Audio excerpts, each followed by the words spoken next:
Office ছুটি হওয়ার পর একটা রিক্সা নিয়ে বাসায় চলে আসলাম। বাসায় এসে দেখি সাদিয়া এখনো বাসায় আসে নাই। আমি চাবি দিয়ে তালা খুলে ভিতরে ঢুকলাম। প্রায় 1 ঘন্টা পর বাহিরে গাড়ির হর্ন বাজলো। আমি জানালা দিয়ে বাইরে তাকিয়ে দেখি সাদিয়া তার বসের গাড়ি থেকে নামলো। সাদিয়ার হাতে দেখি অনেকগুলো শপিং ব্যাগ। বসকে বিদায় দিয়ে সে কলিং বেল চাপ দিল। আমি গিয়ে দরজা খুলে দিলাম। তুমি কখন আসলে? আগে বলো, তোমার হাতে এগুলো কি? আসলে বস আজকে আমাকে শপিং মলে নিয়ে গিয়ে এগুলো কিনে দিছে। আমি মানা করছি, তারপরেও উনি জোর করে কিনে দিছে। তাহলে তোমার হাতে এত দামি মোবাইল কোথা থেকে আসলো? তোমার হাতে তো এই মোবাইল ছিল না।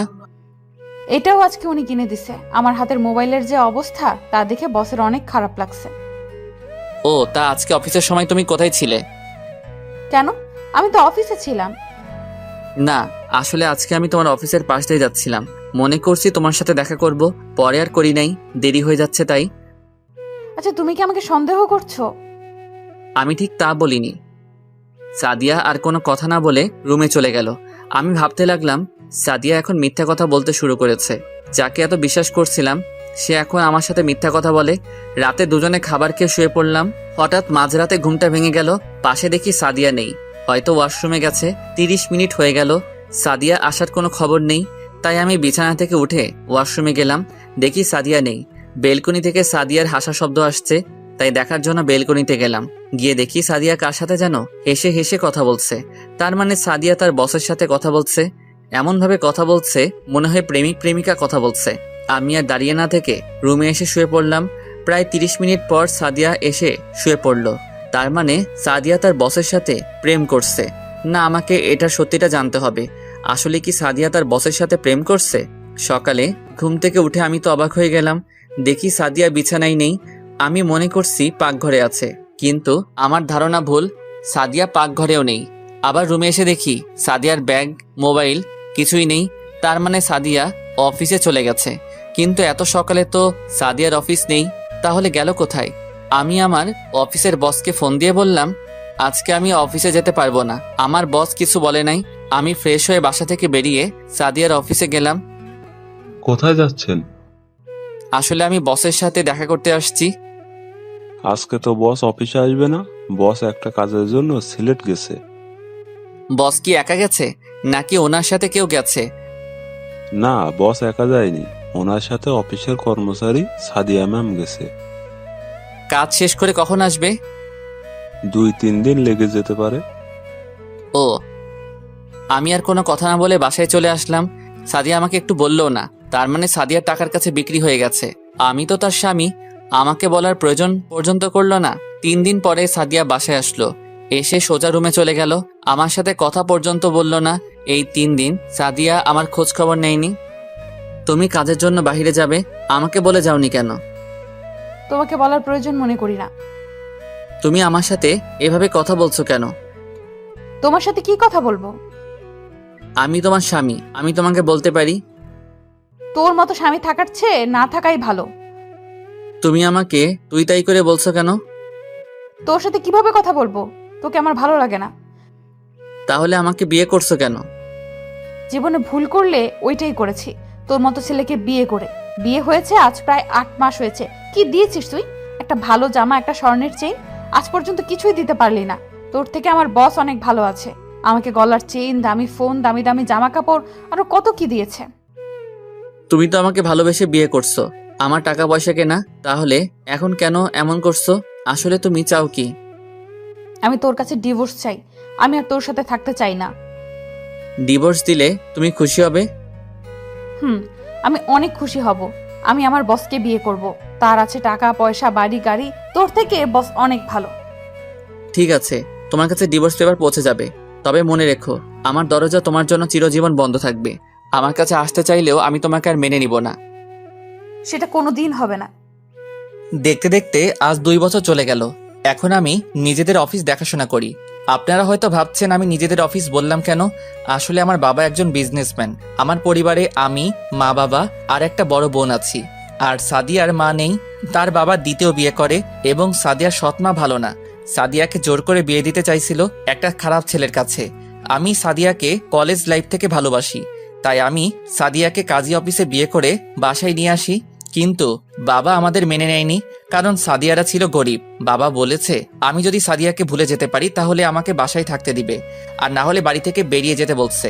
আমি আমার ভালোবাসাকে ছেড়ে দিতে পারবো না, তাই সাদিয়াকে নিয়ে বাসা থেকে বেরিয়ে আসি। তারপর একটা বাসা নিয়ে দুজনে থাকতে লাগলাম। আমার কাছে যা টাকা ছিল সব শেষ হয়ে গেছে, এভাবে তো আর চলবে না। তাই অনেক কষ্টে একটা অফিসে চাকরি নেই আমি। দেখতে দেখতে 2 মাস চলে যায়, কিন্তু আমার যে বেতন তা দিয়ে কোনো রকম চলে যায়। তাই সাদিয়া বলল সেও নাকি অফিসে চাকরি করবে। আমি আর না করলাম না, বাসায় একা একা বসে থেকে তারপর সে একটা অফিসে চাকরি নেয়। এরপর কি হলো আপনারা তো জানেন। সাদিয়া আমাকে ছেড়ে যাওয়ার পর আমি নিজের বাসায় চলে আসি। এসে বাবা মার পায়ে পড়ে ক্ষমা চাইছি, আমার ভুল হয়ে গেছে, আমাকে তোমরা মাফ করে দাও। তারপর বাবা মা আমাকে মাফ করে দেয়। এরপর থেকে আমি নিজেদের অফিস দেখাশোনা করি। এখন আমি প্রায় সাদিয়ার কথা ভুলেই গেছি। আজকে অফিসে কিছু পদের জন্য লোক নেওয়া হবে, সবার ইন্টারভিউ আমি নিব। তাই সকালে ঘুম থেকে উঠে ফ্রেশ হয়ে নাস্তা করে গাড়ি নিয়ে অফিসে চলে গেলাম। অফিসের ভিতরে ঢোকার সাথে সাথে সবাই দাঁড়িয়ে আমাকে সালাম দিল। আমি তাদের বসতে বলে নিজের কেবিনে চলে গেলাম। চেয়ারে বসে বসে দুলাভাই তাকে ফোন দিয়ে আমার কেবিনে আসতে বললাম। আসলে দুলাভাই আমাদের অফিসে ম্যানেজারের দায়িত্ব পালন করে। কেমন আছো শালাবাবু? কেবিনে ঢুকে একটা চেয়ার টেনে বসে, এই তো ভালো আছি। সবাই কি আসছে দুলাভাই? সবাই এসে পড়েছে। তাহলে একজন একজন করে আসতে বলো। ওকে, তুমি বসো, আমি পিয়ন চাচাকে বলে দিচ্ছি। বলে রুম থেকে বেরিয়ে গেল। তারপর একজন একজন করে আসতে লাগলো। সবার শেষে একজন মেয়ে বাকি ছিল ইন্টারভিউ নেওয়ার। আমি মাথা নিচু করে একটা ফাইল দেখতেছিলাম। হঠাৎ একটা মেয়ে বলল, may I come in sir? Yes coming. মেয়েটা ভিতরে ঢুকলো। আমি তার চেহারা এখনো দেখি নাই। মেয়েটা আমার সামনে দাঁড়িয়ে রইল। বসুন, আর সার্টিফিকেটগুলো দেন। এই নেন স্যার। যেই না মেয়েটার দিকে তাকিয়ে সার্টিফিকেট নিব, আমি তো মেয়েটাকে দেখে মোটেও প্রস্তুত ছিলাম না। এ আর কেউ নয়, সাদিয়া। কিন্তু সাদিয়া আগের থেকে অনেক শুকিয়ে গেছে, চেহারার কি অবস্থা করছে। সাদিয়া আমাকে দেখে বলল, রাসেল তুমি? Hello miss. রাসেল না, স্যার বলবেন। Sorry sir. তা বসকে বিয়ে করে আবার চাকরির জন্য কেন আসলেন? আমি কাউকে বিয়ে করি নাই। ও, তার মানে বস তোমাকে বিয়ে করবে বলে তোমার সাথে রাত কাটিয়ে তাড়িয়ে দিছে? তুমি সব কি বলছো রাসেল? বলছি না আমার নাম নেবেন না, শুধু স্যার বলবেন। আপনি আসতে পারেন, আপনার চাকরি হবে না। সাদিয়া চেয়ার থেকে উঠে এসে আমার পা জড়িয়ে ধরে কান্না করতে করতে বলল, স্যার এই চাকরিটা আমার খুব দরকার, তা না হলে আমায় রাস্তায় নামতে হবে। তাহলে বসকে ছেড়ে চলে আসলেন কেন? উনি আজ 1 বছর আগে মারা যায়। এরপর ওনার ব্যবসা প্রতিষ্ঠান নিলামে বিক্রি হয়ে যায়। তারপর ওখান থেকে এসে একটা বাসা ভাড়া নিয়ে থাকি। মানুষের বাসায় কাজ নিচ্ছিলাম, কিন্তু তাদের বাসার ছেলেরা আমার শরীরের দিকে তাকিয়ে থাকে, তাই বাসা বাড়ি আর কাজ করি নাই। গার্মেন্টসে চাকরি নিছি, কিন্তু কিছুদিন আগে গার্মেন্টসে আগুন লাগে। তারপর 1 মাস বসে থাকলাম, ঠিকভাবে একবেলা ভাত পর্যন্ত খেতে পারতাম না। কিছুক্ষণ থেমে আবার বলতে লাগলো, অনেক কষ্টেই দিনটা কেটেছে। একদিন পাড়ার এক ভাই বলল, তোর পড়ালেখা আছে, তুই গিয়ে অফিসে চাকরি কর। কিন্তু আমি বললাম, অফিসে তো চাকরি করতে ঘুষ লাগে, আমি তো তাদের ঘুষ দিতে পারবো না। তখন ভাইয়া বলল, এই অফিসের বস না অনেক ভালো, উনি টাকা নিয়ে চাকরি দেয় না, উনি যোগ্যতা দেখে চাকরি দেয়। তারপর আসলাম ইন্টারভিউ দিতে। এতক্ষণ সাদিয়া কথাগুলো বলতেই চোখের পানি দিয়ে পুরো শরীর ভিজে গেছে। কেমন জানি সাদিয়ার জন্য একটু মায়া হলো, কিন্তু তাকে আরো কষ্ট দিতে হবে। আমি যতটুকু কষ্ট পেয়েছি তার থেকে ওকে আরো বেশি কষ্ট পেতে হবে। আপনাকে আমি চাকরি দিতে পারি, তবে আমার কিছু শর্ত আছে। কি শর্ত বলুন, আমি আপনার সব শর্তে রাজি আছি। আমার এখানে চাকরি করতে হলে আমার কথা মতো চলতে হবে। আমি যখন যা বলবো আপনাকে তাই করতে হবে। অফিসে কারোর সাথে বসে গল্প করা যাবে না। সঠিক টাইমে অফিসে আসতে হবে। ঠিক টাইমে অফিসে আসতে না পারলে বেতন থেকে টাকা কেটে নেওয়া হবে। যদি এসব কিছু অমান্য করেন তাহলে আপনাকে 20 লক্ষ টাকা জরিমানা এবং থানায় ঢুকিয়ে দেওয়া হবে। এবার বলুন, আপনি রাজি? আমি আপনার সব শর্তে রাজি আছি। তাহলে এখানে একটা সই করুন। বলা তো যায় না কোন সময় কথা ঘুরিয়ে নেন। তারপর সাদিয়া সই করে দিল। ঠিক আছে, আপনাকে বেতন দেওয়া হবে 20,000 টাকা করে। এবার আপনি বাসায় চলে যান। কালকে ঠিক টাইমে অফিসে চলে আসবেন, আর অফিস টাইম কিন্তু 9টায়, কথাটা মনে রাখবেন। সাদিয়া মাথা নিচু করে অফিস থেকে বেরিয়ে গেল। তার মানে সাদিয়া এখনো বিয়ে করেনি। নিশ্চয়ই তার বস তাকে ভালোবাসে নাই, ভালোবেসেছে তার শরীরকে। এখন টাকা কোথায় গেল? টাকার জন্য আমাকে ছেড়ে চলে গেছো? আমি তাকে আর কখনো মেনে নিব না। যেই মেয়ে বিয়ের পরে স্বামীকে রেখে অন্য লোকের সাথে প্রেম ভালোবাসা করতে পারে, সেই মেয়েকে কখনো ভালোবাসা যায় না। হঠাৎ পিছন থেকে কে যেন জড়িয়ে ধরলো। আমি তাকিয়ে দেখি রিয়া। এই রিয়া, কি করছো? ছাড়ো, কেউ দেখে ফেলবে। এটা অফিস, কখন কে চলে আসে। তুমি আজকে সকাল আমাকে ফোন দাও নাই কেন? আসলে অফিসের কিছু পদের জন্য লোক নিয়েছিলাম, তাই তোমাকে ফোন দিতে পারি নাই। ঠিক আছে চলো, এখন তো দুপুর হয়ে গেছে, বাইরে গিয়ে দুজনে লাঞ্চ করব। ঠিক আছে চলো। তারপর দুজনে অফিস থেকে বাইরে এসে গাড়ি নিয়ে একটা রেস্টুরেন্টের সামনে গাড়ি থামালাম। গাড়ি থেকে নেমে দুজনে রেস্টুরেন্টে ঢুকলাম। দুজনে খাবার খেয়ে আবার অফিসে চলে আসলাম। রিয়া কিছুক্ষণ থেকে বাসায় চলে গেল। এবার আপনাদের বলি, রিয়া আমাকে ভালোবাসে, কিন্তু আমি তাকে ভালোবাসি না। সত্যি কথা বলতে কি, সাদিয়াকে আমি এখনো ভুলতে পারি নাই। তার জন্য প্রতিদিন রাতে কান্না করি। আজকে তাকে দেখে অনেক খুশি হয়েছি, কিন্তু আগের কথাগুলো মনে পড়তেই রাগ উঠে গেল। বাবা মা রিয়াকে পছন্দ করে রেখেছে আমার জন্য, আমি তো না করে দিছি, কিন্তু রিয়া পাগলামি শুরু করে দিছে। আমি যদি তাকে বিয়ে না করি তাহলে সে আত্মহত্যা করবে। তারপর রিয়াকে আমি বলছি তাকে আমি 6 মাস পরে বিয়ে করব। রিয়াও আমার কথায় রাজি হয়ে গেল, কিন্তু হুটহাট করে সবার সামনে জড়িয়ে ধরে। এটা আমার কাছে ভালো লাগে না। তো যাই হোক, অফিসের কাজ শেষ করে বাইরে এসে গাড়ি নিয়ে বাসায় যেতে লাগলাম। হঠাৎ রাস্তার পাশে চোখ পড়লো। দেখি সাদিয়া রাস্তার পাশে ভ্যান গাড়ি থেকে বাচ্চাদের জন্য জামা কাপড় কিনতে আসে। কিনা শেষ হলে হাঁটতে হাঁটতে কোথায় যেন যেতে লাগলো। আমি তাকে ফলো করে যেতে লাগলাম। যেতে যেতে দেখি সাদিয়া একটা বাসায় ঢুকে গেল। আমি গাড়িটা এক জায়গায় রেখে বাসার পিছন দিকে চলে গেলাম, কারণ বাসাটা ছিল একতলা। পিছন দিকে গিয়ে জানালা দিয়ে ভিতরে তাকিয়ে আমি মোটেও প্রস্তুত ছিলাম না। জানালা দিয়ে তাকিয়ে দেখি সাদিয়া একটা বাচ্চা ছেলেকে বুকের দুধ খাওয়াচ্ছে। তার মানে সাদিয়া অন্য একটা বিয়ে করছে, নাকি তার বসের সাথে অবৈধ সম্পর্ক করার পর বাচ্চা হয়েছে। হতেও পারে যে মেয়ে আমার সাথে মিথ্যা কথা বলতে পারে, সে মেয়ে এসব করবে না, তার কি প্রমাণ আছে? আমি আর না তাকিয়ে গাড়ি নিয়ে বাসায় চলে আসলাম। কলিং বেল চাপ দেওয়ার পর আম্মু এসে দরজা খুলে দিল। কিরে, এতক্ষণ কোথায় ছিলি? তোর দুলাভাই বলল তুই নাকি অনেকক্ষণ আগে অফিস থেকে বেরিয়েছিস। একটু বন্ধুদের সাথে দেখা করতে গেছি, অনেকদিন হলো তাদের সাথে আড্ডা দেই না, তাই গেলাম। ঠিক আছে, রুমে গিয়ে ফ্রেশ হয়ে আয়, আমি টেবিলে খাবার দিচ্ছি। ঠিক আছে আম্মু, বলে নিজের রুমে চলে আসলাম। এসে ফ্রেশ হয়ে সবার সাথে খাবার খেয়ে রুমে চলে আসলাম। পরের দিন সকালে ঘুম থেকে উঠে ফ্রেশ হয়ে নাস্তা করে গাড়ি নিয়ে অফিসে চলে গেলাম। অফিসের ভিতরে ঢুকে দেখি সাদিয়া চলে এসেছে। তাকে দেখে মনে হচ্ছে অনেক দৌড় দিয়ে অফিসে এসেছে, কারণ তার পুরো শরীর ঘামে ভিজে গেছে। আমি আমার কেবিনে আসার সময় সাদিয়াকে বললাম আমার কেবিনে আসার জন্য। কিছুক্ষণ পর সাদিয়া অনুমতি নিয়ে কেবিনে আসলো। মিস সাদিয়া, দাঁড়িয়ে কেন? বসুন। না স্যার, আমি এভাবেই ঠিক আছি। আমি বলছি না বসার জন্য? জি স্যার। তা বাচ্চার বাবা কি তোমার বস নাকি অন্য কেউ? আপনি জানলেন কিভাবে আমার বাচ্চার কথা? জেনেছি একভাবে, আমি যেটা বলছি সেটার উত্তর দেন। ওর বাবা নেই, আমার নিজের দোষে তার বাবা আমাকে ছেড়ে চলে যায়। কেন চলে যায় তা কি জানতে পারি? সেটা আমি বলতে পারবো না। আমি আর কোনো কথা না বলে দুলাভাইকে ফোন দিয়ে আমার কেবিনে আসতে বললাম। কিছুক্ষণ পর দুলাভাই আসলো। বলো শালাবাবু, কেন রেখেছো? দুলাভাই, মিস সাদিয়াকে তার কেবিনটা দেখিয়ে দেন। আর এই নিন মিস সাদিয়া, 2টো ফাইল। এগুলো আজকে অফিস ছুটি হওয়ার আগে রেডি করে দিবেন।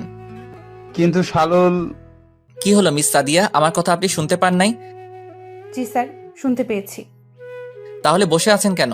তাড়াতাড়ি করে রেডি করে দেন। দুলাভাই, তুমি মিস সাদিয়াকে তার কেবিনে নিয়ে যাও। ওকে শালাবাবু। তারপর সাদিয়াকে দুলাভাই সাথে করে নিয়ে গেল। হঠাৎ ফোনটা বেজে উঠল। তাকিয়ে দেখি রিয়া ফোন দিয়েছে। এই মেয়েটার জ্বালায় ও আর বাঁচলাম না। বলো। কি করে আমার জানটা? অফিসে বসে কাজ করছি। ঠিক আছে, তাহলে তুমি কাজ করো, লাঞ্চের টাইমে ফোন দিবে। ঠিক আছে, বাই। ওকে বাই জান, লাভ ইউ টু। বলে ফোন কেটে দিল। তারপর বসে বসে অফিসের কাজ করতে লাগলাম। আসলে আমি সাদিয়াকে যে 2টা ফাইল দিলাম, ওই 2টো ফাইল 2 দিন লাগবে রেডি করতে। দুলাভাই ফাইল দুটো দেখে কিছু বলতে যাবে, তার আগে আমি দুলাভাইয়ের কথা বন্ধ করে দিলাম। কাজ করতে করতে দুপুরের লাঞ্চের টাইম হয়ে গেছে, তাই ভাবছি বাহির থেকে খেয়ে আসবো। যেই ভাবা সেই কাজ। কেবিন থেকে বেরিয়ে সাদিয়ার দিকে তাকিয়ে আমি অবাক হলাম। দেখি সাদিয়া পুরো ঘেমে গেছে। অফিসে এসি চালু, তারপরও সে ঘেমে গেছে। অফিসের সবাই খাবার খেতে চলে গেছে, কিন্তু সাদিয়া এখনো বসে বসে কাজ করছে। আমি দাঁড়িয়ে না থেকে বাইরে এসে গাড়ি নিয়ে রেস্টুরেন্টে চলে গেলাম। খাবার খেয়ে অফিসে এসে দেখি সাদিয়া এখনো কাজ করতে আছে, চেহারা পুরো শুকিয়ে গেছে। আমি মনে মনে বলতে লাগলাম, এখন কেমন লাগছে মিস সাদিয়া? টাকার জন্য আমাকে ছেড়ে চলে গেছো, এখন সে টাকার জন্য আমার অফিসে চাকরি নিছো। কি ভুল ছিল আমার? কেন আমাকে ছেড়ে চলে গেছো? তো যাই হোক, আমি দাঁড়িয়ে না থেকে আমার কেবিনে ঢুকে তো অবাক হয়ে গেলাম, দেখি রিয়া আমার চেয়ারে বসে আছে। তুমি কখন আসলে? আমাকে তো বলেও আসো নাই। তোমাকে বলেছি না দুপুরে আমাকে ফোন দিতে, তুমি ফোন দাও নাই, তাই তোমাকে ফোন না দিয়ে আমি তোমার অফিসে চলে আসলাম। এসেছো ভালো করছো, আগে বলো দুপুরে খাবার খেয়েছো? খাবার খেয়ে তারপর তোমার অফিসে আসলাম। তো এখন কি খাবে বলো, চা না কফি? আমি ওইসব কিছু খাবো না, আমি অন্য জিনিস খাবো। বলো কি খাবে, আমি বাহির থেকে এনে দিচ্ছি। আমি যে জিনিস খাবো ওইটা বাইরে যাওয়া লাগবে না, তোমার কাছে আছে। মানে আমার কাছে তো খাওয়ার মতো কিছু নেই। দাঁড়াও আমি দেখাচ্ছি তোমার কাছে খাওয়ার কি জিনিস আছে। বলে চেয়ার থেকে উঠে আমার কাছে এসে যেই না আমার ঠোঁটে কিস করবে, তখন সাদিয়া দরজায় দাঁড়িয়ে বলল, স্যার আসতে পারি? আসুন। রিয়া আমাকে ছেড়ে দিয়ে রাগে গজগজ করতে লাগলো। স্যার এই ফাইলটার এখানে কিছু বুঝতেছি না। না বুঝলে অফিসে কাজ করতে আসলেন কেন? আপনি আগে অফিসে চাকরি করছেন, তো এখন বুঝেন না কেন? আসলে এই জায়গাটার অনেক চেষ্টা করছি কিন্তু মেলাতে পারি না। ঠিক আছে, আপনি ফাইলটা রেখে অন্য ফাইলটার কাজ করুন। ঠিক আছে স্যার। বলে সাদিয়া যেই না সামনে পা বাড়াবে, হঠাৎ সে মাটিতে পড়ে গেল। আমি আর রিয়া তাকে ধরে সোফায় শুয়ে দিলাম। তারপর ডাক্তারকে ফোন দিলাম। কিছুক্ষণ পর ডাক্তার এসে সাদিয়াকে দেখতে লাগলো। দেখা শেষ হলে আমি ডাক্তারকে বললাম, ডাক্তার কি হয়েছে ওর? আসলে ঠিক মতন খাওয়া দাওয়া না করার কারণে মাথা ঘুরে পড়ে যায় আর বেশি চিন্তায় থাকে। নিয়মিত খাওয়া দাওয়া এবং শরীরের যত্ন নিলে সব ঠিক হয়ে যাবে। ঠিক আছে ডাক্তার, তো এখন কি করব? আমি কিছু ওষুধ লিখে দিচ্ছি, ওগুলো নিয়মিত খেলে ঠিক হয়ে যাবে। আর বলবেন চিন্তা বেশি যেন না করে। ঠিক আছে ডাক্তার, আমি ওকে সব বলে দিব। তাহলে আমি এখন আসি। বলে ডাক্তার চলে গেল। আমি পিয়নকে ডেকে বললাম 1 প্যাকেট বিরিয়ানি নিয়ে আসতে। আমার কারণে আজ ওর এই অবস্থা।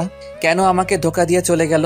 আর যদি তুমি আমাকে ছেড়ে না যেতে, তাহলে দুজনে কত সুন্দর করে সংসার করতাম। আজ তোমার ভুলের জন্য এত কষ্ট করতে হয় তোমাকে। কিছুক্ষণ পর পিয়ন বিরিয়ানি নিয়ে আসলো। রিয়া বিরিয়ানি হাতে নিল, তারপর সাদিয়াকে শোয়া থেকে উঠিয়ে নিজেতে খাইয়ে দিতে লাগলো। রিয়া মেয়েটা আসলে ভালো, তবে তার যখন তখন জড়িয়ে ধরা আমার ভালো লাগে না। ও আপনাদের তো বলতে ভুলে গেছি, পিয়ন ডাক্তার যে ওষুধ লিখে দিয়ে গেছে ওগুলো সাথে করে নিয়ে আসছে। সাদিয়াকে খাবার খাইয়ে দেওয়ার পর ওষুধ খাইয়ে দিল। আপনি খাওয়া দাওয়া আর এত চিন্তা করেন কেন? আসলে হাতে তেমন টাকা নেই, ঘরে বাজার সদাই কিছু নেই।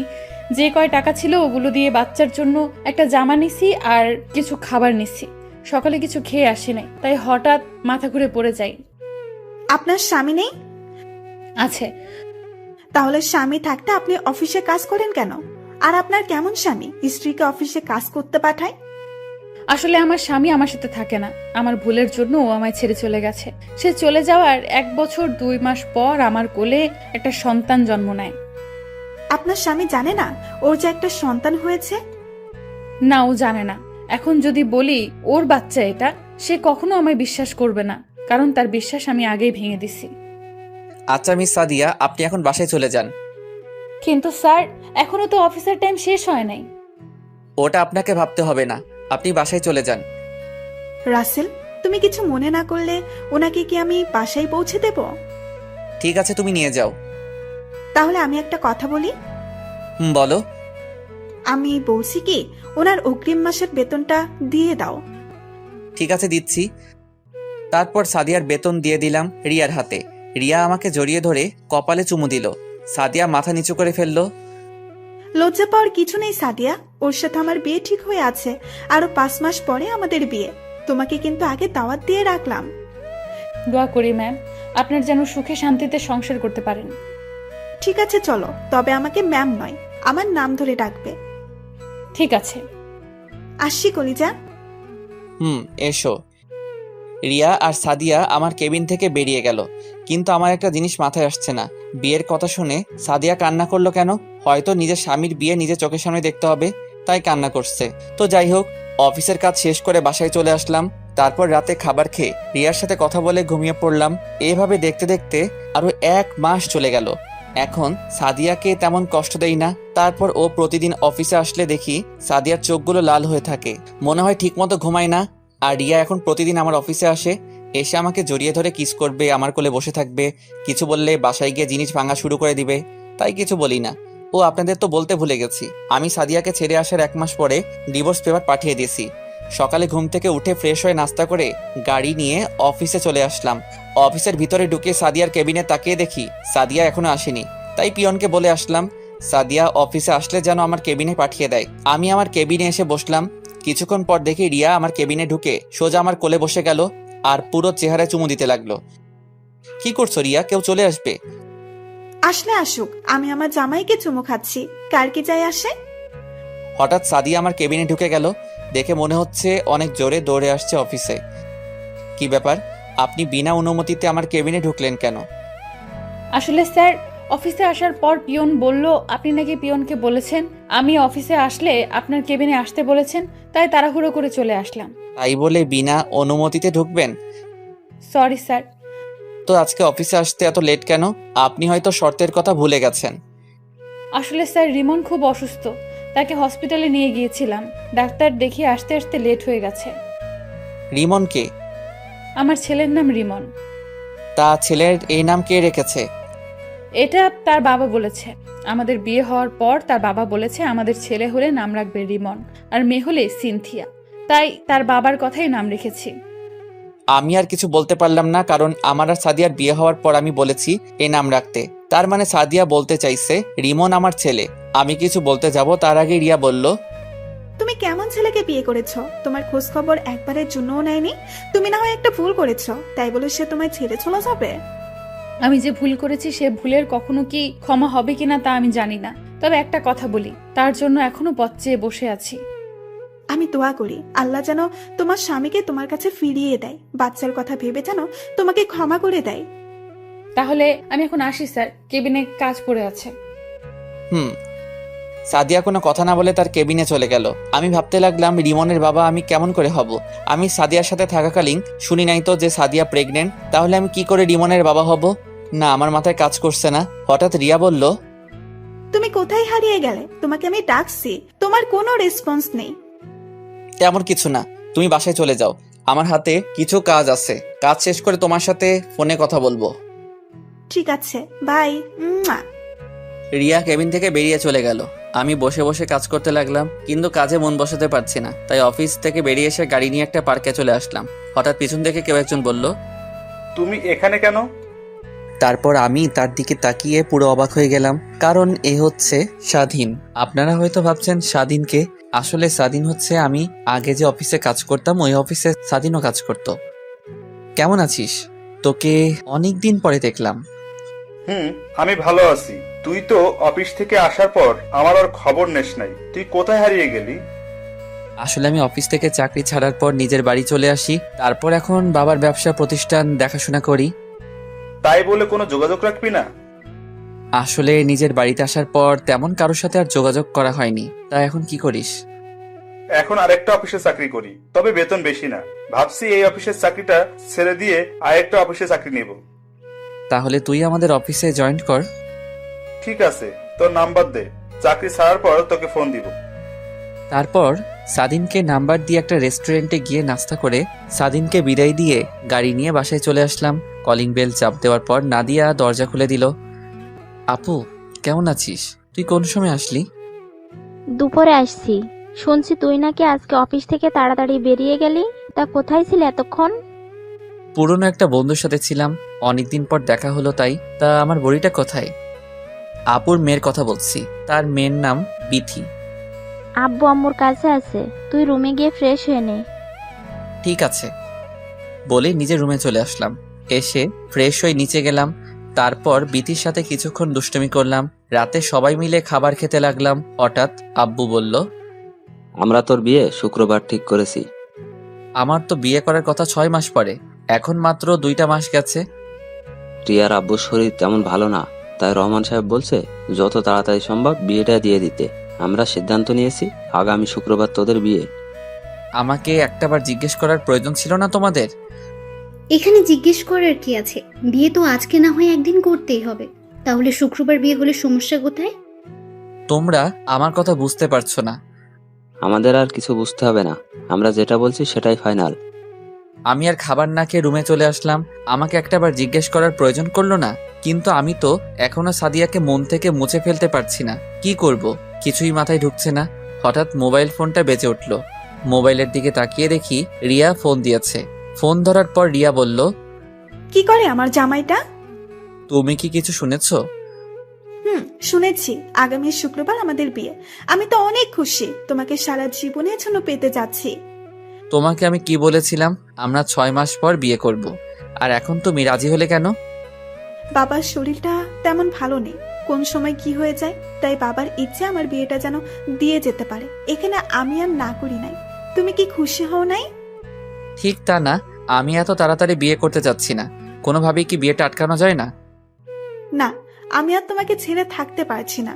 এই বিয়ে আমি আটকাতে পারবো না। তাহলে আর কি করার? বলে ফোন কেটে দিয়ে ভাবতে লাগলাম, সাদিয়ার কথাগুলো ভাবতে লাগলাম। রিমন কি সত্যি আমার ছেলে নাকি অন্য কারো? সাদিয়ার চেহারা দেখে বোঝা যাচ্ছে সে মিথ্যা কথা বলছে না। আমি আর কিছু ভাবতে পারছি না। সকালে ঘুম থেকে উঠে ফ্রেশ হয়ে রেডি হয়ে নিচে নামলাম। দেখি সবাই টেবিলে আমার জন্য অপেক্ষা করছে। আমি কোনো কথা না বলে বেরিয়ে আসতেই আব্বু বলল, কোথায় যাচ্ছিস? অফিসে যাচ্ছি। নাস্তা করবি না? বাহির থেকে খেয়ে নিব। ঠিক আছে, যাও। আর অফিসের সবাইকে বিয়ের দাওয়াত দিয়ে দিবে, আর অফিস 3 দিন বন্ধ দিয়ে দিবে। আর কোনো কথা না বলে বাহিরে এসে গাড়ি নিয়ে অফিসে যেতে লাগলাম।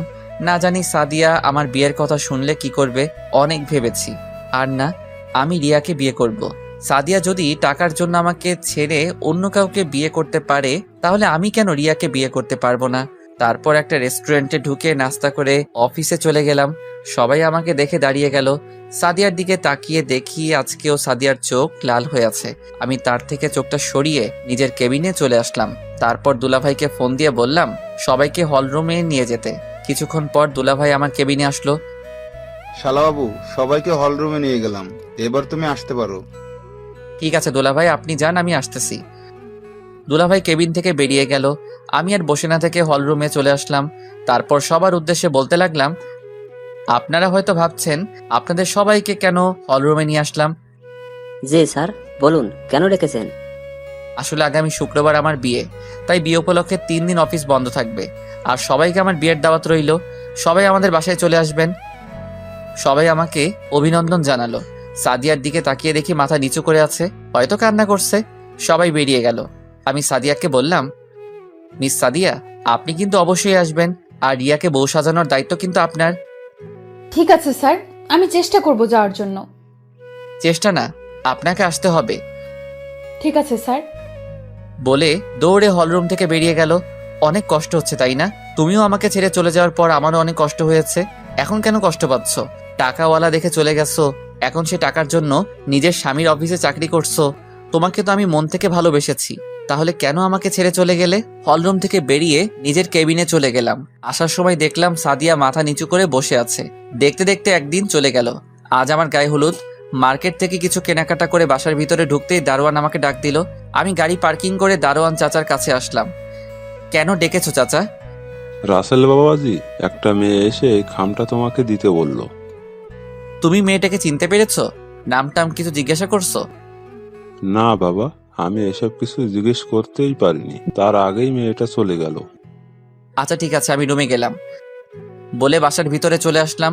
তখন আম্মু বলল, কিরে, কোথায় গিয়েছিলি? আম্মু, কিছু মার্কেট করতে গিয়েছিলাম। ঠিক আছে, ফ্রেশ হয়ে রেডি হয়ে আয়, কখন মেহেদি লাগাবো? সবাই তোর জন্য বসে আছে।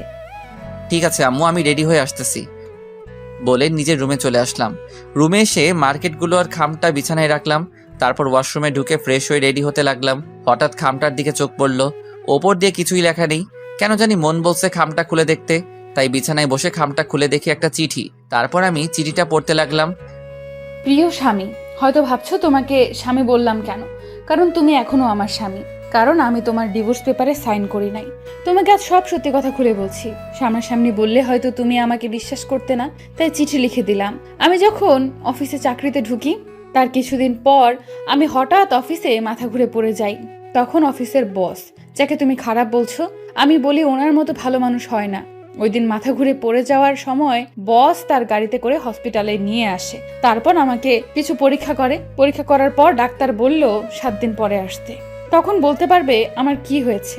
ওই হসপিটাল থেকে বেরিয়ে বসের গাড়ি করে বাসায় আসার সময় একটা পার্কের পাশে রাস্তায় গাড়ি নষ্ট হয়ে যায়। তখন গাড়িটা ঠিক করতে দেয় রাস্তার পাশের ওয়ার্কশপে। তারপর বস আর আমি কিছুক্ষণ বসে থাকি পার্কের ভেতরে। গাড়ি ঠিক করার পর গাড়ি নিয়ে বস একটা শপিং মলে চলে যায়। তারপর জোর করে আমাকে মার্কেট করে দেয়, সাথে একটা মোবাইল। তুমি হয়তো ভাবছো বস এগুলো আমাকে কেন দিল। আসলে বস আমার কাজ দেখে এগুলো আমাকে দিয়েছে। তারপর 7 দিন পর যখন বস সহ হসপিটালে গিয়ে রিপোর্ট আনতে যাই, তখন ডাক্তার আমাকে কিছু বলছে না, শুধু মাথা নিচু করে আছে। তারপর জোরাজোরি করতে লাগলাম। তারপর ডাক্তার যেটা বলল সেটা শোনার জন্য মোটেও প্রস্তুত ছিলাম না। ডাক্তার বলল আমার মাথায় নাকি একটা টিউমার হয়েছে, আর টিউমারটা এমন জায়গায় হয়েছে এটা নাকি অপারেশন করতে পারবে না। আমি আর দুনিয়ার সামান্য দিনের অতিথি, আর আমি কখনো মা হতে পারবো না। এটা শুনে আমি অনেকটা ভেঙে পড়লাম।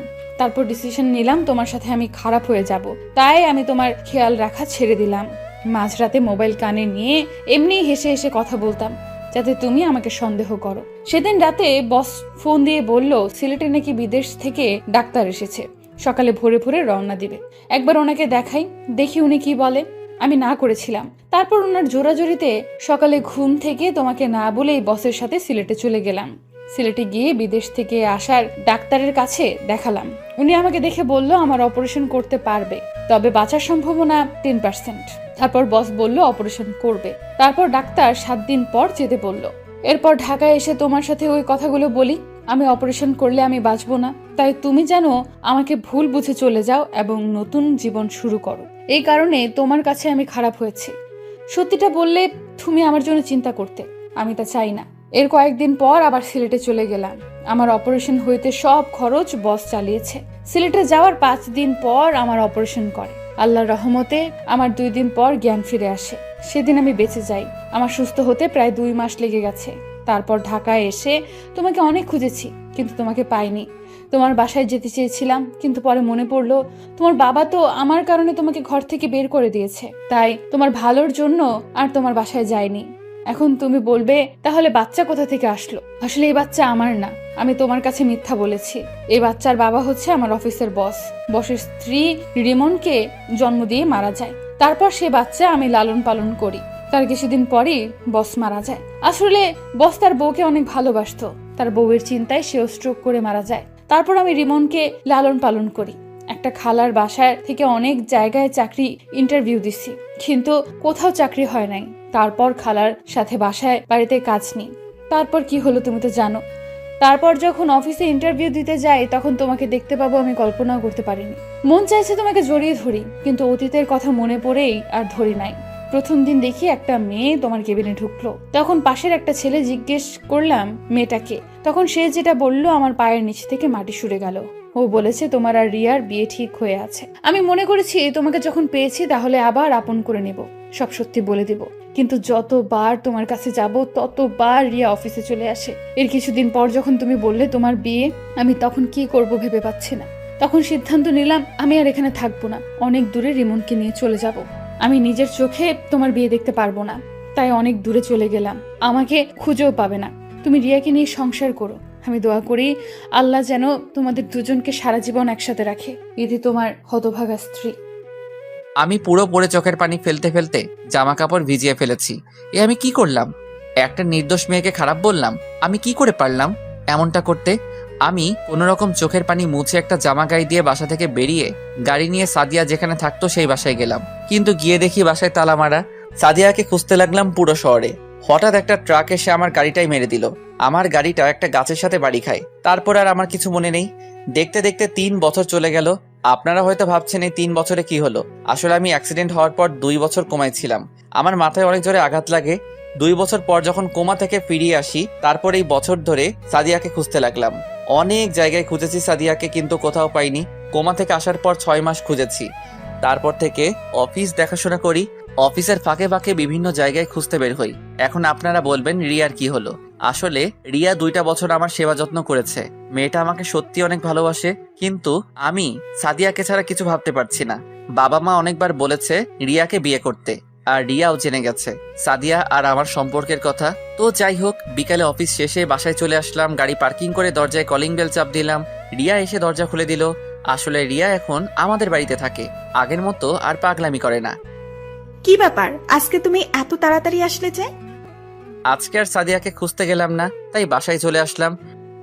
না জানি সাদিয়া আপু কোথায় আছে, কিভাবে আছে, কি করছে কে জানে। প্রতিদিন নামাজ পড়ে দোয়া করি আল্লাহ যেন তোমার সাদিয়াকে ফিরিয়ে দেয়। রিয়া, তুমি তো আমার সবকিছু জেনে গেছো, তারপরও কেন এখানে পড়ে আছো? আমার এই মনে শুধু সাদিয়া থাকবে, আমি অন্য কাউকে এই মনে জায়গা দিতে পারবো না।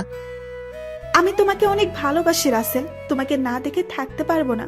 তোমাকে নাই পেলাম, তবে তোমাদের বাড়ি থেকে যেতে বলো না, আমি না হয় কাজের মেয়ে হয়ে থাকবো। এ তুমি কি বলছো? তুমি এ বাড়িতে সারা জীবন থাকো, কোনো সমস্যা নেই, তবে তোমার তো একটা ভবিষ্যৎ আছে। কতদিন এভাবে পড়ে থাকবে? তুমি যেমন সাদিয়াকে তোমার মনে জায়গা দিয়েছো, তেমন আমার এই মনে তোমাকে জায়গা দিয়েছি। আমি তোমাকে ছেড়ে অন্য কোথাও থাকতে পারবো না। তুমি আমাকে বিয়ে করে কখনো সুখী হতে পারবে না। আমি বলি তুমি অন্য কাউকে বিয়ে করো। আমি আর কখনো বিয়ে করব না, যদি বিয়ে করতে হয় তোমাকে করব, আর না হয় চিরকুমারী থাকবো। রিয়া, এসব পাগলামি করো না। সহজ সরল মানুষগুলো আঘাত পেতে পেতে একদিন ঠিকই পরিবর্তন হয়ে যায়। সুখের আকাশটা আজ রাতের মতো কালো, সাজানো স্বপ্নগুলো হয়ে গেল এলোমেলো। ঠিক আছে, আমি রুমে যাচ্ছি। আব্বু আম্মু কোথায়? ওনারা রুমে আছে, তুমি গিয়ে ফ্রেশ হয়ে নাও। রুমে এসে ফ্রেশ হয়ে নিলাম। রাতে খাবার খেতে গেলাম, তখন আব্বু বলল, কত আর এভাবে সাদিয়াকে খুঁজবি? আমি বলি কি, তুই রিয়াকে বিয়ে করে নে। আজ 3টা বছর কেটে গেছে, এখনো সাদিয়াকে পাস নাই। তুই বাবা আর না করিস না। মেয়েটা তোর জন্য 3টে বছর অনেক কষ্ট করেছে, আমাদের অনেক খেয়াল রেখেছে। তুই রাজি হয়ে যা বাবা। ঠিক আছে, আমাকে কিছুদিন সময় দাও, আমি ভেবেচিন্তে বলছি। বলে খাবার খেয়ে রুমে চলে আসলাম। এভাবে দেখতে দেখতে আরো 10 দিন চলে গেল। হঠাৎ অফিসের একটা কাজের জন্য সিলেটে যেতে হবে, যশোর যেতে হবে। যশোরের কথা শুনে আমার একটা কথা মনে পড়ে গেল। সাদিয়া বলেছে তার এক বান্ধবী যশোর থাকে। সাদিয়ার ইচ্ছে ছিল তার বান্ধবীর সাথে দেখা করার, কিন্তু কাজের চাপের কারণে আর যাওয়া হয়নি। কিন্তু আমি তার বান্ধবীকে কখনো দেখিনি, তাহলে কিভাবে চিনবো? দেখি কাজের ফাঁকে খুঁজে পাওয়া যায় কিনা। না পেলে কি আর করার, রিয়াকে বিয়ে করতে হবে। তো সকালে রেডি হয়ে বাসার সবাইকে বলে গাড়ি নিয়ে বের হয়ে গেলাম। প্রায় 5-6 ঘন্টা পর যশোর এসে পৌঁছালাম। একটা হোটেলে উঠলাম। রুমে এসে ফ্রেশ হয়ে দুপুরের খাবারের জন্য বাইরে গেলাম। হোটেলেও খাওয়া যায়, অর্ডার দিলে রুমে দিয়ে যায়, কিন্তু বাইরে যাচ্ছি সাদিয়াকে খোঁজার জন্য। একটা রেস্টুরেন্টে ঢুকে খাবার খেয়ে বাইরে আসলাম। গাড়ি নিয়ে বের হলাম না, বাইরে এসে দেখে একটা পার্ক দেখা যায়, তাই পার্কে চলে গেলাম। চারপাশে দেখতে লাগলাম কত কাপল জোড়া হয়ে বসে আছে। হঠাৎ একটা বাচ্চা ছেলের দিকে চোখ পড়লো। দেখি বাচ্চাটা অনেক সুন্দর, কি সুন্দর একা একা খেলা করছে। ছেলেটাকে দেখে বোঝা যায় 4 বছরের বাচ্চা, তাই দাঁড়িয়ে না থেকে তার কাছে গেলাম। তোমার নাম কি বাবু? আমি বাবু না, আমি কত বড় হয়ে গেছি। ওমা তাই? তা তোমার নাম কি? জাহিদ হাসান রিমন। নামটা শুনে কেমন বুকটা কেঁপে উঠলো। রিমন নাম তো সাদিয়ার বসের ছেলের নাম ছিল, তাহলে কি সেই রিমন? তখন আমি তাকে আবার বললাম, তা তুমি কার সাথে এসেছো? আমার ফুপির সাথে। কোথায় তোমার ফুপি? ফুপি আমার জন্য আইসক্রিম আনতে গেছে। ও, তোমার আম্মু কোথায়? ও অফিসে গেছে। হঠাৎ পিছন থেকে একটা মেয়ে বলল, এই নাও রিমন তোমার আইসক্রিম। ফুপি তুমি এসেছো, দাও আমার আইসক্রিম। মেয়েটা রিমনকে আইসক্রিম দিল। আমাকে দেখে বলল, আপনি কে? আপনাকে তো ঠিক চিনতে পারলাম না। জি, আমি রাসেল, আমি ঢাকা থেকে এসেছি। এখানে একটা অফিসে কিছু কাজ ছিল, তাই আসা আর কি। ও, আমি মিম, বর্তমানে একটা অফিসে কাজ করি, আর আমার স্বামী অন্য একটা অফিসে চাকরি করে। আজকে শরীরটা ভাল লাগছে না, তাই অফিসে যাইনি। রিমন বাহানা ধরলো সে একটু বাইরে ঘুরতে যাবে, তাই তাকে নিয়ে পার্কে আসলাম। আচ্ছা, রিমনের বাবা কোথায়? ও তো বলল ওর মা অফিসে চাকরি করে, তাহলে বাবা কোথায়? ওর বাবা থেকেও নেই। মানে? আমি এখন কিছু বলতে পারবো না, আমার বাসায় যেতে হবে। রিমনের মা আর আমার স্বামী অফিস থেকে আসার সময় হয়ে গেছে, আপনাকে অন্য এক সময় বলবো। আর কোনো কথা না বলে মিমে রিমনকে নিয়ে চলে গেল। আমার কেমন জানি মনে হচ্ছে এই সেই রিমন। আর কিছু না ভেবে হোটেলে চলে আসলাম। পরের দিন সকালে ঘুম থেকে উঠে ফ্রেশ হয়ে বাইরে এসে গাড়ি নিয়ে যে অফিসে কাজের জন্য আসলাম, সেই অফিসে চলে গেলাম। অফিসের ভিতরে ঢুকে পিয়নকে বললাম, বসের কেবিন কোনটা? পিয়ন আমাকে বসের কেবিন দেখিয়ে দিল। আমি বসের কেবিনের সামনে গিয়ে দাঁড়ালাম আর বললাম, আসতে পারি ভিতরে? আরে রাসেল সাহেব যে, আসুন। আমার কত বড় সৌভাগ্য আপনার মতো একজন বিজনেসম্যানের সাথে কাজ করব। আপনি আমার থেকে বড়, সো আমাকে আপনি না করে তুমি করে বললে খুশি হব। ওকে ঠিক আছে, তা বলো চা না কফি কোনটা? চা হলে চলবে। তারপর তিনি পিয়নকে ডাক দিলেন, 2টা চা নিয়ে আসতে বললেন। কিছুক্ষণ পর পিয়ন চা দিয়ে গেল। দুজনে চা খেতে খেতে কাজের সম্বন্ধে কথা বললাম। সবকিছু ঠিক করে কেবিন বাইরে আসতেই ঠাস একটা মেয়ের সাথে ধাক্কা খেয়ে পড়ে গেলাম। আমি তাড়াতাড়ি উঠে গেলাম। মেয়েটাও উঠিয়ে শাড়ি ঠিক করতে লাগলো। এখনো মেয়েটার চেহারা দেখি নাই, কারণ মেকআপ পরে আছে। সরি, আমি খেয়াল করি নাই। মেয়েটা আমার দিকে তাকিয়ে আছে। চোখের দিকে তাকিয়ে দেখি চোখ দিয়ে পানি পড়ছে। আমার কেমন যেন চেনা চেনা লাগছে। আমি আবার বললাম, আপনি কান্না করছেন কেন? চোখে কি যেন পড়েছে। ওর কণ্ঠ কেমন যেন চেনা চেনা লাগছে। ও আচ্ছা, আপনি অফিসে মেকআপ পরে থাকেন সব সময়? আমার এই চেহারা শুধু আমার স্বামী ছাড়া আর কেউ দেখতে পারবে না। আপনার স্বামী কোথায়?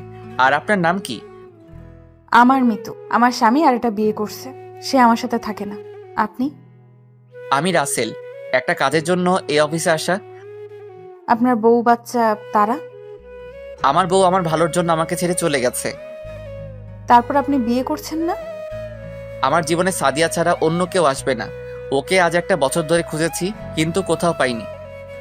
আপনার বউ আপনাকে ছেড়ে গেছে আজ 1 বছর হয়েছে? না, আজ 3 বছর। তাহলে 2 বছর কি হয়েছে আপনার? তাহলে শুনুন। তারপর সবকিছু খুলে বললাম। দেখি মেয়েটা বারবার চোখের পানি মুছতে আসছে। আপনি কান্না করছেন কেন? আপনার কথাগুলো শুনে। আচ্ছা, পরে কথা বলবো, আমি এখন যাই। এখন কোথায় যাবেন? এখানে একটা হোটেলে উঠেছি, কাজ শেষ হলে ঢাকায় ফিরে যাব। ও আচ্ছা, ঠিক আছে, যান। আমি আর কোনো কথা না বলে হোটেলে চলে গেলাম। তারপর ফ্রেশ হয়ে দুপুরের খাবার খেয়ে একটা ঘুম দিলাম। বিকেলে ঘুম থেকে উঠতে দেখি একটা মেয়ে আমাকে জড়িয়ে ধরে শুয়ে আছে। চুলের জন্য মেয়েটার চেহারা দেখা যায় না। আমি আস্তে করে যেই না চুলগুলো মুখের সামনে থেকে সরিয়ে চেহারা দেখলাম, তার চেহারা দেখে আমি মোটেও প্রস্তুত ছিলাম না। কি ভাবছেন সাদিয়া? আরে না, রিয়া। রিয়া কখন আসলো? তার চেয়ে বড় কথা হলো, রিয়া আমার রুমে ঢুকলো কিভাবে? আর প্রায় বাড়িতে থাকলে রাতে এসে আমাকে জড়িয়ে ধরে শুয়ে থাকে। আমি অনেকবার রিয়াকে মানা করছি, কিন্তু সে আমার কথা শুনে না। তার নাকি আমাকে জড়িয়ে ধরে শুয়ে থাকতে ভালো লাগে। তারপর থেকে আমি তাকে আর কিছু বলি না। তো যাই হোক, আমি রিয়াকে বুকের উপর থেকে সরিয়ে দিলাম। রিয়ার ঘুমটা ভেঙে গেল। তুমি এখানে কেন? আর কখন আসলে? আমার রুমে ঢুকলে কিভাবে? আস্তে আস্তে এতগুলো প্রশ্ন একসাথে করলে কোনটা আগে বলবো? ওকে, বলো। বাসার থেকে তুমি চলে আসার পর বাসাটা কেমন যেন ফাঁকা ফাঁকা লাগছে। তোমাকে ছাড়া আমি থাকতে পারি না। গতকাল তুমি আঙ্কেল আন্টির সাথে কথা বলার সময় আমি জানতে পারি তুমি এখানে আছো, তাই সকালে কাউকে না বলে সোজা এখানে চলে আসি। তা বুঝলাম, কিন্তু আমার রুমে ঢুকলে কিভাবে? চাবি তো আমার কাছে ছিল। ম্যানেজারকে বলেছি আমি তোমার আত্মীয় এবং তোমার বাবা মা তুমি আর আমি একসাথে ছবি তুলেছি, ওগুলো ম্যানেজারকে দেখিয়েছি। তারপর তিনি এক্সট্রা চাবি দিয়ে দরজা খুলে দিল। আসবে যখন, তাহলে আমি আসার সময় বলো নাই কেন? তাহলে দুজনে একসাথে আসতাম। বলি নাই বেশ করেছি, আমার অনেক খিদে লেগেছে, তুমি খাবার নিয়ে আসো, আমি ফ্রেশ হয়ে আসছি। চলো বাহিরে গিয়ে রেস্টুরেন্টে খাবার খাবে আর সিলেট শহরটা ঘুরে দেখবে। আসলে বাহিরে গেলে সাদিয়াকে খুঁজতে পারবো, তাই বললাম। ঠিক আছে, আমি ফ্রেশ হয়ে আসছি, আমি আসার পর তুমি ফ্রেশ হবে। বলে রিয়া ওয়াশরুমে চলে গেল। কিছুক্ষণ পর রিয়া ফ্রেশ হয়ে বের হলো। তারপর আমি ঢুকে ফ্রেশ হয়ে এসে দুজনে হোটেল থেকে বেরিয়ে গাড়ি নিয়ে একটা রেস্টুরেন্টে চলে গেলাম। রেস্টুরেন্টে ঢুকে একটা টেবিলে চেয়ার টেনে বসলাম। রিয়া আমার পাশে একটা চেয়ার টেনে বসলো। রিয়া তার মতো করে অর্ডার দিল। কিছুক্ষণ পর ওয়েটার খাবার দিয়ে গেল। দুজনে খেতে লাগলাম। হঠাৎ একটা টেবিলে চোখ পড়লো। দেখি অফিসের সেই মেয়েটা আমার দিকে তাকিয়ে আছে। আপনারা হয়তো ভাবছেন আমি কি করে চিনলাম। আসলে মেয়েটা সেই অফিসের ড্রেস পরা অবস্থায় আছে, তাই চিনতে ভুল হয় নাই। রিয়া, তুমি একটু বসো, আমি আসছি। কোথায় যাচ্ছ তুমি? এসে বলবো। বলে মেয়েটার কাছে চলে আসলাম। আমিও না খালি মেয়ে করছি। সকালে নাম বলছে, এখনই ভুলে গেছি। কি যেন নাম? ও মনে পড়ছে, মিতু। আমি মিতুর সামনে গিয়ে বললাম, আপনি এখানে কারোর জন্য অপেক্ষা করছেন নাকি? না, আসলে আমার এক বান্ধবী আসবে, তার জন্য অপেক্ষা করছি। আপনি এখানে? এখানে খাবার খাওয়ার জন্য এসেছি, সাথে আমার বাবার বন্ধুর মেয়ে রিয়া বাসা থেকে কাউকে না বলে এখানে চলে এসেছে, তাই তাকে সাথে করে নিয়ে আসলাম। সরি রে সাদিয়া, আসতে লেট হয়ে গেছে। না সমস্যা নেই বস। আপনি এখানে? আমি এখানে খাবার খাওয়ার জন্য এসেছি, কিন্তু ওনার নাম মিতু। আপনি তাকে সাদিয়া বললেন কেন? আসলে আমার আরেক নাম সাদিয়া, আমাকে সাদিয়া বলে ডাকে। ওনার সাথে গতকাল পার্কে দেখা হয়েছে, ওখান থেকে চিনি। ও আচ্ছা মিম, রিমন কোথায়? ওকে তো দেখছি না। আসলে ও বাসায় মিমের জামাইয়ের সাথে আছে। আর রিমনকে আপনি চিনেন কিভাবে? গতকাল মিমের সাথে ছিল। তোকে বলছি না রিমনকে নিয়ে বের হতে না? আমার কি দোষ? তোর ছেলে বলেছে আইসক্রিম খাবে তাই নিয়ে এসেছে। তাহলে রিমন আপনার ছেলে? রিমন আমার ছেলে। তাহলে ওর বাবা কোথায়? আই মিন আপনার স্বামী কোথায়? আমার স্বামী নেই, ওর ভালোর জন্য ওকে ছেড়ে দিয়েছি। কেন? সেটা আমি বলতে পারবো না। ঠিক আছে, ভালো থাকবেন। মিম চল, দেরি হলে রিমন কান্না করবে। ঠিক আছে চল, আর আপনি ভালো থাকবেন। আপনার সাথে কথা বলে অনেক ভালো লেগেছে। আপনারাও ভালো থাকবেন। মিতু আর মিম রেস্টুরেন্ট থেকে বেরিয়ে গেল। আমার কেন জানি মনে হচ্ছে মিতু আমার কাছে কিছু লুকাচ্ছে। কে এই মিতু? আবার তার নাম সাদিয়াও বলল। আমি চিন্তায় পড়ে গেলাম, এই মিতু কি আমার সাদিয়া? আমি তার চেহারা দেখতে হবে। আপনারা হয়তো বলবেন আমি তার কণ্ঠ শুনে বুঝতে পারলাম না কেন। আসলে তার কণ্ঠ সাদিয়ার মতো লাগছে না, তাই চিনতে পারছি না। আর কোনো কিছু না ভেবে রিয়ার কাছে চলে গেলাম। ওরা কে? আর এতক্ষণ কি কথা বলছো? তেমন কোনো কথা বলি নাই।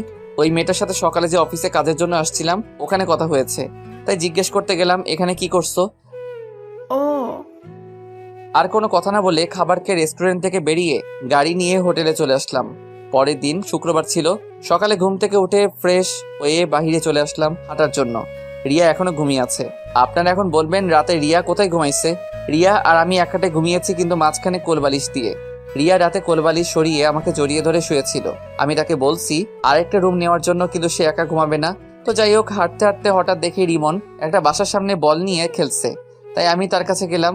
রিমন আমাকে দেখে বলল, কেমন আছেন? আমি ভালো আছি, তুমি কেমন আছো? আমি ভালো আছি আঙ্কেল। তুমি এখানে একা একা খেলা করছো কেন?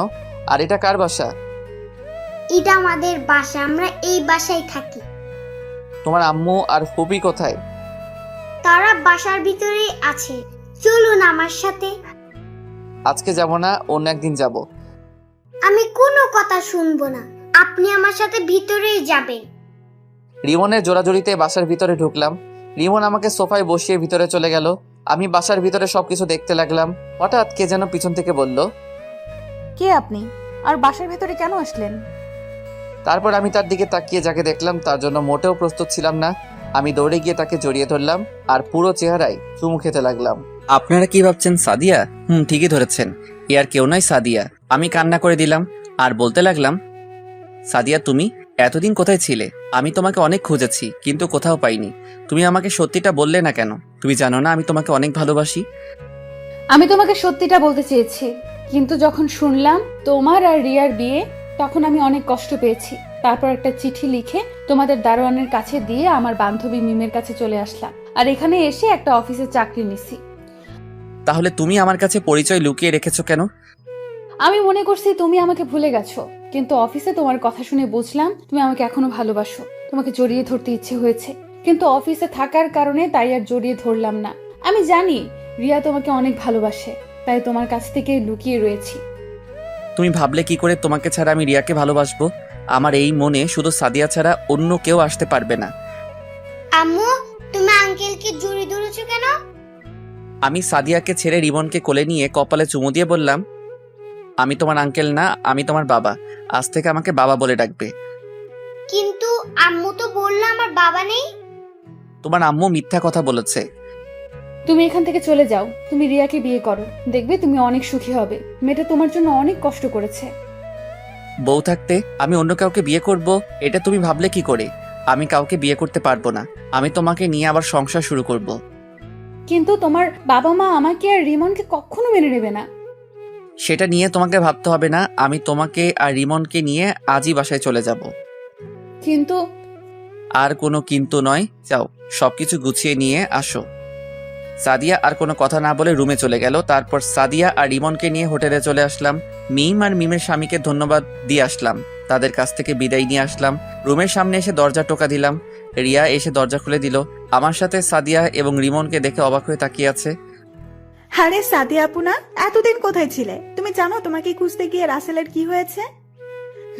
সবকিছু জানি, আর এখন পর্যন্ত বেঁচে আছে তোমার কারণে। তুমি যদি তার সেবা যত্ন না করতে তাহলে রাসেল এত তাড়াতাড়ি সুস্থ হয়ে উঠতে পারতো না। আমি আমার কর্তব্য পালন করছি। বাইরে কেন, ভিতরে আসো। আর ওকে? ও আমার ছেলে রিমন। তুমি যাও, সবকিছু গুছিয়ে নাও, আমরা আজকে বাসায় চলে যাব। ঠিক আছে। বলে রিয়া সবকিছু গোছাতে লাগলো, কিন্তু রিয়ার চোখে পানি দেখতে পেলাম। হয়তো আমি সাদিয়াকে ফিরে পেয়েছি এই জন্য, নাকি অন্য কিছু, এখন এসব নিয়ে ভাবা যাবে না। তারপর সবাই গাড়িতে এসে বসলো। রিয়া পিছনের সিটে বসলো আর সাদিয়া আমার সাথে সামনের সিটে বসলো রিমনকে নিয়ে।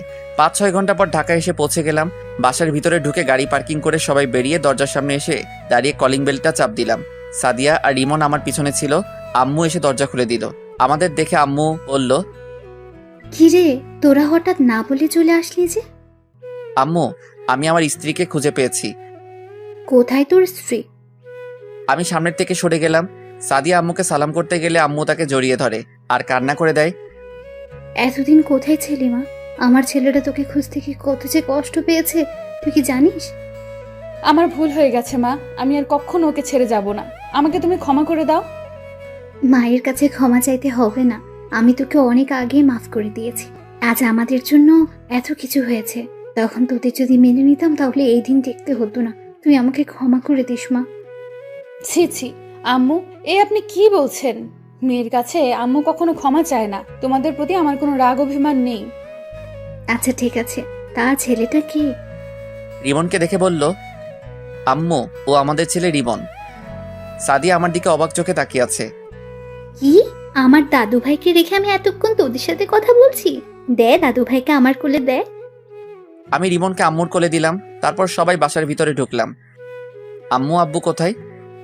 তোর আব্বু রিয়ার বাবার সাথে কথা বলতে গেছে কেন? তোর আর রিয়ার বিয়ের ব্যাপারে। কিন্তু তুই তো এখন সাদিয়াকে পেয়ে গেছিস, তাহলে তোর বাবাকে ফোন দিয়ে চলে আসতে বল। ফোন করতে হবে না, রিয়ার সাথে রাসেলের বিয়ে হবে। সাদিয়া, তুমি কি পাগল হয়ে গেছো? তুমি থাকতে আমি রিয়াকে কেন বিয়ে করব? কারণ রিয়া তোমাকে ভালোবাসে। আমি আর রিয়া মিলে তোমার সাথে সংসার করব। প্লিজ তুমি না করো না। বৌমা, এই তুমি কি বলছো? আমি ঠিকই বলছি আম্মু। রিয়া না থাকলে রাসেল এত তাড়াতাড়ি সুস্থ হয়ে উঠতো না। রিয়া সব সময় রাসেলের সাথে ছিল। আমি চাই দুজনে সব সময় রাসেলের সাথে থাকতে। কিন্তু তোমার শ্বশুর কি রাজি হবে? আমরা সবাই মিলে বললে রাজি হবে। প্লিজ আম্মু, তুমিও রাজি হয়ে যাও। ঠিক আছে, আমি রাজি। তোমার যা মন চাই করো। ঠিক আছে আম্মু। আর রিয়া, তুমি পারবে না আমার সাথে থেকে সংসার করতে? রিয়া কোনো কথা না বলে সাদিয়াকে জড়িয়ে ধরে কান্না করে দিল। আমি পারবো আপু। এই তো লক্ষ্মী মেয়ে। আরো কিছুক্ষণ কথা বলে আমি আর সাদিয়া নিজের রুমে চলে আসলাম। রিমনকে আম্মু সাথে করে নিয়ে গেল। তারপর ফ্রেশ হয়ে খাবার খেয়ে রুমে চলে আসলাম। সন্ধ্যায় আব্বু বাসায় আসলো। কিছুক্ষণ পর আম্মু এসে ডেকে গেছে। আমি আর সাদিয়া একসাথে নিচে আব্বুর সামনে গেলাম। সাদিয়া আব্বুর পা ধরে সালাম করলো। সাদিয়া মা, তুমি আমাকে ক্ষমা করে দিও। আমার জন্য আজ তোমাদের এই অবস্থা হয়েছে। এ কি বলছেন আব্বু? বাবা হয়ে কখনো মেয়ের কাছে ক্ষমা চাইতে হয় না। ঠিক আছে মা, কিন্তু তুমি তোমার শাশুড়িকে বলছো, এটা কি ঠিক হবে? বাইরের মানুষ কি বলবে? তাদের কথায় আমাদের কিচ্ছু আসে যায় না। আপনি সব কিছু ঠিক করেন। আমি রিয়াকে সাথে নিয়ে রাসেলের সাথে সংসার করতে রাজি আছি। ঠিক আছে মা, তাহলে আগামীকাল ছোট অনুষ্ঠান করে তোমাদের বিয়ে দিব। ঠিক আছে আব্বু, আপনি যা মনে করেন। দেখতে দেখতে আমাদের বিয়ে হয়ে গেল। রিয়ার পরিবার প্রথমে একটু অপ্রস্তুত ছিল, কিন্তু রিয়ার চোখের পানি দেখে আর না করতে পারে নাই। সাদিয়াকে আবার বিয়ে করলাম। 2 বউ রুমে বসে আছে। আমি রুমে ঢুকে দরজা লাগিয়েছিলাম। বাহ বাহ, 2 বউ খাটের উপর ঘোমটা দিয়ে বসে আছে। রিমন আব্বু আম্মুর সাথে ঘুমিয়ে পড়েছে। আমাকে দেখে 2 বউ খাট থেকে নেমে আমার পা ধরে সালাম করলো। আমি দুজনকে জড়িয়ে ধরলাম। তারপর 2 বউ আর আমি উজু করে এসে 2 রাকাত নফল নামাজ আদায় করলাম। সাদিয়া আর রিয়া খাটে গিয়ে বসলো। আমিও খাটে গিয়ে বসলাম। আগে সাদিয়ার ঘোমটা তুললাম। সাদিয়াকে অনেক সুন্দর লাগছে। এবার রিয়ার ঘোমটা তুললাম। বাহ, যেন একটা পরী। আমি তাদের দুজনের দিকে তাকিয়ে দেখতে লাগলাম। সাদিয়া আর রিয়া যেটা করলো তার জন্য মোটেও প্রস্তুত ছিলাম না। দুজনে আমাকে খাটে ফেলে দিয়ে পুরো শরীরে কিস করতে লাগলো। ভাই, জীবনে বাচ্চা থাকলে দুজনকে কখনো বিয়ে করবেন না। এভাবে কি খালি তাকিয়ে থাকবে? বাসর করবে না? তোমরা দুজন একসাথে আমার যে অবস্থা করলে, আমার বাসর করা মিটে গেছে। তোমরা আমাকে ছেড়ে দাও। তুমি বললে তো আর হবে না, আমাদের একটা বাংলাদেশ টিম লাগবে। তাহলে তো আমাকে অনেক পরিশ্রম করতে হবে। করতে হলে করবে। ঠিক বলছো, এখন আমাদের আদর করো। আমি পারবো না, আমি এখন ঘুমাবো।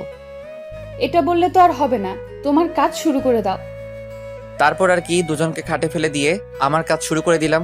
আরে ভাই, আর সামনে দেখতে হবে না, বিয়ে করে দেখে নিবেন আমি কি করছি। সকালে ঘুম থেকে উঠে দেখি দুজনে আমাকে জড়িয়ে ধরে শুয়ে আছে। দুজনকে দেখতে একদম পরীর মতো লাগছে। হঠাৎ রিয়ার পেটের উপর দেখি কিছু নেই। আমি রিয়ার পেটের উপর হাত বোলাতে লাগলাম। রিয়া কেঁপে উঠলো। রিয়া আমাকে আরো শক্ত করে জড়িয়ে ধরলো। রিয়া জড়িয়ে ধরার সাথে সাথে সাদিয়াও আমাকে জড়িয়ে ধরলো। হাই হাই, আমি কি করব? তাই সকালবেলা আরেকবার করে ফেললাম। কি করলাম তা আমি বলতে পারবো না, আমার শরম করে। আমি কিন্তু গল্পে লুচ্চা হতে পারি, কিন্তু বাস্তবে অনেক ভালো ছেলে। আমার সাথে প্রেম করতে পারো, কিন্তু আমি করব না। সকালে একসাথে তিনজনে ওয়াশরুমে ঢুকে ফ্রেশ হয়ে নিচে গেলাম। দেখি আব্বু আম্মু নিজ হাতে নাস্তা খাইয়ে দিচ্ছে। সাদিয়া গিয়ে রিমনকে কোলে নিয়ে কপালে চুমু দিল। আম্মু, তুমি আমাকে রাতে তোমার কাছে নিলে না কেন? তুমি জানো না আমি তোমাকে ছাড়া ঘুমাইতে পারি না। তুমি তোমার দাদা দাদির রুমে ঘুমিয়ে গেছো, তাই তোমাকে আর নিয়ে যাইনি বাবা। ঠিক আছে, কোন থেকে আমাকে তোমার সাথে ঘুমাইতে নিয়ে যাবে? ঠিক আছে বাবা, এখন থেকে তুমি তোমার আম্মুর সাথে ঘুমাবে।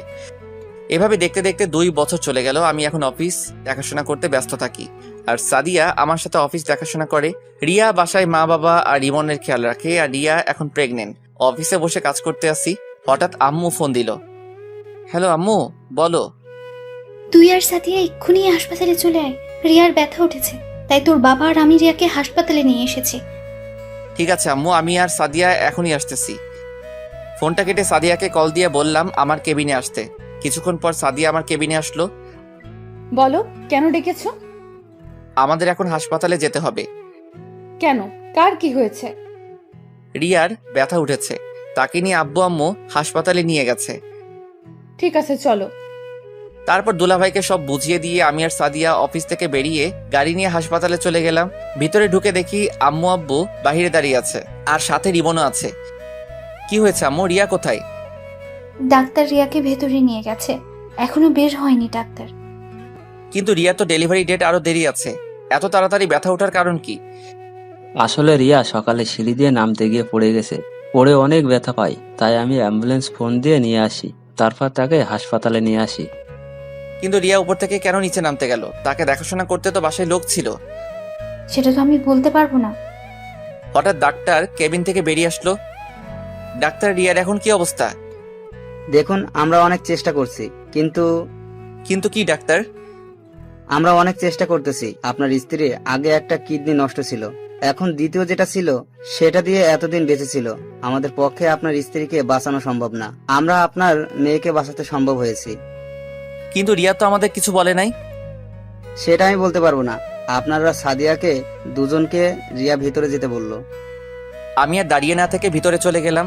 আমার সাথে সাদিয়াও ঢুকলো। ভিতরে ঢুকে দেখি রিয়া চোখ দুটো বন্ধ করে শুয়ে আছে, তার পাশে আমার মেয়েটা শুয়ে আছে আর কান্না করছে।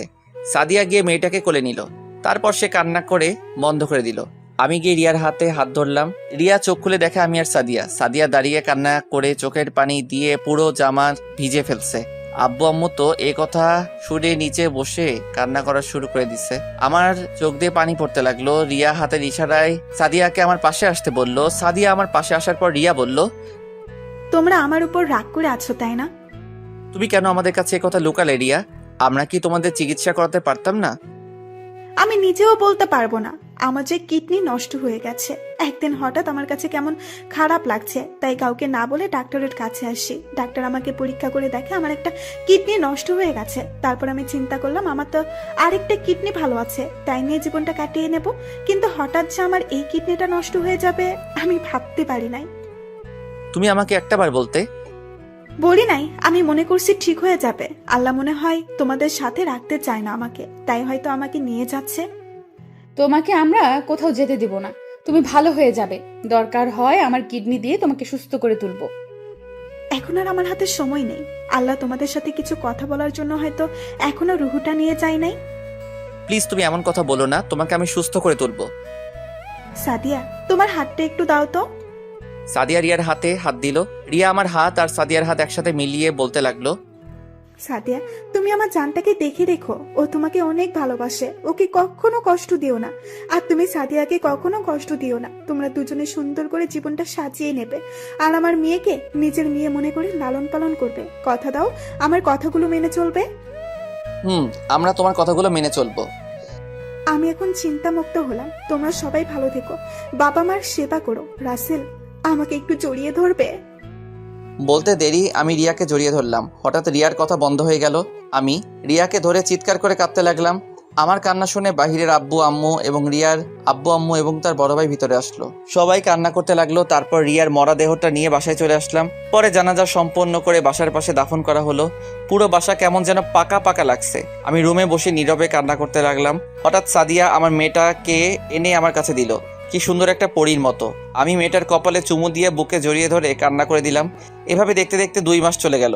এখন সব আগের মতো সবকিছু স্বাভাবিক হয়ে আছে। আমার মেয়ের নাম রাখা হয়েছে সিনথিয়া। সাদিয়া সিনথিয়া নিজের মেয়ের মতো লালন পালন করে। আর ইমনকে একটা স্কুলে ভর্তি করিয়ে দিচ্ছি। দুলাভাই এখন নিজেই ব্যবসা দিচ্ছে। আপুকে নিয়ে তারা নতুন একটা ব্যবসা কিনছে, ওটাই থাকে। এখন আমি অফিসের কাজে ব্যস্ত থাকি, সাদিয়া বাসার কাজ সামলাতে ব্যস্ত থাকে। আপনারা হয়তো জানেন সাদিয়া কখনো মা হতে পারবে না। তো সবাই আমাদের জন্য দোয়া করবেন, আমরা যেন সুখে শান্তিতে বসবাস করতে পারি।